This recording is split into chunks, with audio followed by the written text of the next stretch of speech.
Mentira de número 38. O salário mínimo ajuda os pobres. Ajuda mesmo? Pensa bem. Em nome dos pobres, o Estado criou leis que mantêm os pobres exatamente onde estão. E uma das maiores mentiras repetidas há décadas é a de que o salário mínimo ajuda o trabalhador. As 50 mentiras mais contadas pela esquerda. Lawrence Reed. Bom, então agora vamos falar sobre o salário mínimo, que é vendido como uma forma de proteger o trabalhador. Mas na prática, ele é uma forma de proibir o trabalhador de trabalhar. Como assim? O Estado define o preço mínimo para a mão de obra, certo? Quem vale menos do que esse valor por conta da experiência, ou a falta de qualificação, ou momento de vida, simplesmente não entra no jogo. O resultado é o oposto do prometido. Menos empregos, mais informalidade e mais pobreza. Quando o político aumenta o salário mínimo, ele não está aumentando a riqueza, ele está aumentando o custo de quem produz. E o custo de quem produz recai exatamente sobre quem consome. É óbvio. Ou seja, sobre os mesmos pobres que o governo dizia querer ajudar. Seria trágico se não fosse cômico. Ou seria cômico se não fosse trágico. Pois é. Pensa comigo, toda interferência artificial no preço do trabalho cria distorções. E no caso do Brasil, a distorção virou um sistema, um labirinto de encargos, tributos, burocracias que fazem o Estado ganhar mais do que o trabalhador. Hoje, no Brasil, quem mais lucra com o trabalho do cidadão não é ele mesmo. Quem é? É lógico, é o governo. O empresário paga 2 vezes mais do que o empregado recebe. O Estado fica com a diferença. Desconta da folha encargos, INSS, fundo de garantia, imposto de renda, tributo sobre consumo, que isso é um absurdo, e é o Estado cobrando pedágio em cada passo da vida produtiva. E o mais perverso é que esse mesmo Estado ainda se coloca como salvador.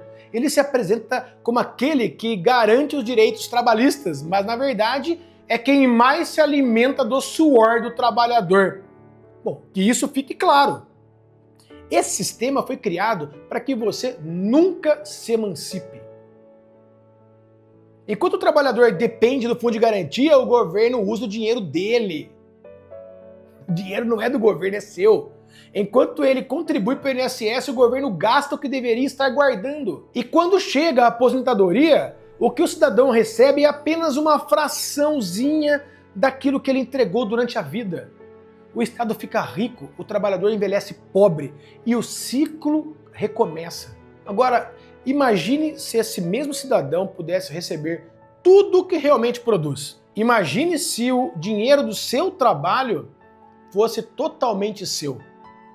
Você poderia investir, empreender, estudar, formar patrimônio, construir legado. E o Estado, tendo menos para sugar, seria obrigado a viver com menos. Menos ministérios, menos cabides de emprego, menos privilégios, menos sugadores de teta pública. Um Estado menor significa uma sociedade maior. E é exatamente por isso que o governo nunca quer encolher, porque o crescimento do cidadão é a morte do parasita. Vamos falar agora sobre a verdade da CLT. Isso tudo, como diz aqui, ele não fala da CLT, mas fala do sistema. E a CLT é apresentada como uma conquista do trabalhador, mas na prática ela é o grande obstáculo ao pleno emprego. Ela burocratiza, encarece, criminaliza a relação entre quem contrata e quem quer ser contratado, quem quer trabalhar. Em vez de proteger, expulsa os mais frágeis. É uma jaula dourada onde o Estado controla as relações e cobra caro por isso. Então qual que é o ensinamento disso tudo? O autor do capítulo cita Sócrates e com razão, porque Sócrates não dizia o que as pessoas queriam ouvir, mas o que precisavam entender. E se ele estivesse aqui hoje, provavelmente perguntaria: se o salário mínimo ajuda os pobres, por que ainda há pobres? Se o governo é protetor do povo, por que o povo precisa ser protegido dele? Pergunta simples que nenhum progressista sabe responder. A verdade é essa: o Estado não cria prosperidade, ele a consome. Quanto mais ele promete, menos você conquista. Quanto mais ele protege, mais te aprisiona. A solução nunca foi um Estado que te salva, mas um Estado que te deixa viver com liberdade.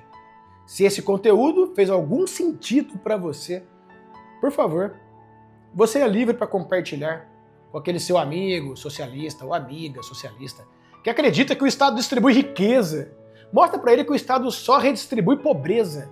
E compartilhe também com aquele amigo capitalista ou amiga capitalista iludidos, e que se sentem culpados por ser empresário, que acha que um pouco de intervenção não faz mal. Faz sim, porque toda intervenção estatal tem custo e quem paga é sempre você. Eu sou o Rodrigo Maricato, advogado e fundador da DNA Cidadania, escritório especializado em cidadania portuguesa e italiana. O salário mínimo não ajuda os pobres, ajuda o Estado a continuar grande e o povo a continuar pequeno.